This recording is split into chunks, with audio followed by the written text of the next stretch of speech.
तिसंगी ग्रामपंचायतीत भ्रष्टाचाराचा कळस, कोट्यावधींची उधळपट्टी उघड. जिल्हा परिषदेसमोर आमरण उपोषण सुरू. सोलापूर जिल्ह्यातील तिसंगी ग्रामपंचायतीत आर्थिक गैरव्यवहाराचा मोठा स्फोट झालाय.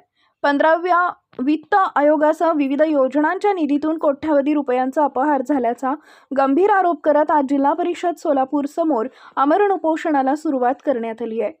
उपोषणकर्त्यांनी दिलेल्या निवेदनानुसार सरपंच अनिता प्रदीप लोखंडे आणि ग्रामसेवक अमर वाघमोडे यांनी संगनमत करून प्रत्यक्षात कामं न करता निधी काढल्याचा आरोप आहे. कागदोपत्री विकास कामं दाखवून शासनाच्या पैशांची उघड लूट करण्यात आल्याचं निवेदनात नमूद करण्यात आलं आहे.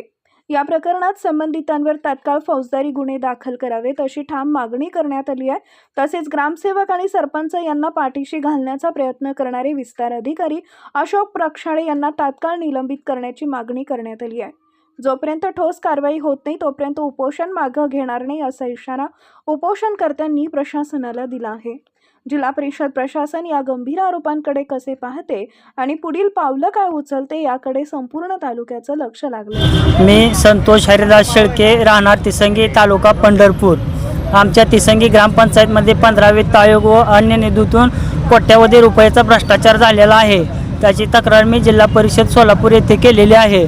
परंतु त्याचा अहवाल BDO पंढरपूर हे देत नाहीत.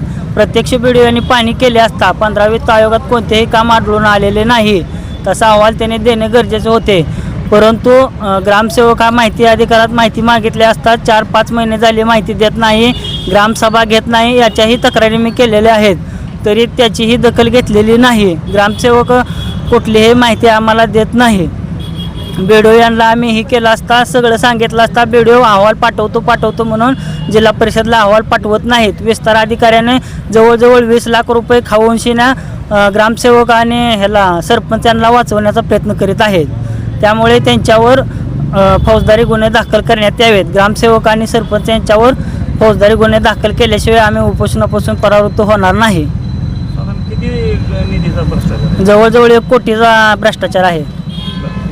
हा, तिसंगी गावात 15 वित्त आयोग आणि अन्य निधीतून. आता तुमची मागणी फौजदारी गुन्हा दाखल व्हावा. फौजदारी गुन्हा दाखल व्हावा आणि जेवढी कामं झाली नाहीत त्याचे पैसे त्यांनी माघारी भरावे आणि ग्रामसेवक यांना निलंबित करण्यात यावं. आणि जी चुकीची माहिती दिलेला विस्तार अधिकारी प्रक्षाळे म्हणून आहे त्याला पण निलंबित करण्यात यावे. ही मागणी मान्य कधीपर्यंत होईल अशा अपेक्षा? ही मागणी जोपर्यंत मान्य होत नाही तोपर्यंत उपोषणापासून मी परावृत्त होणार नाही.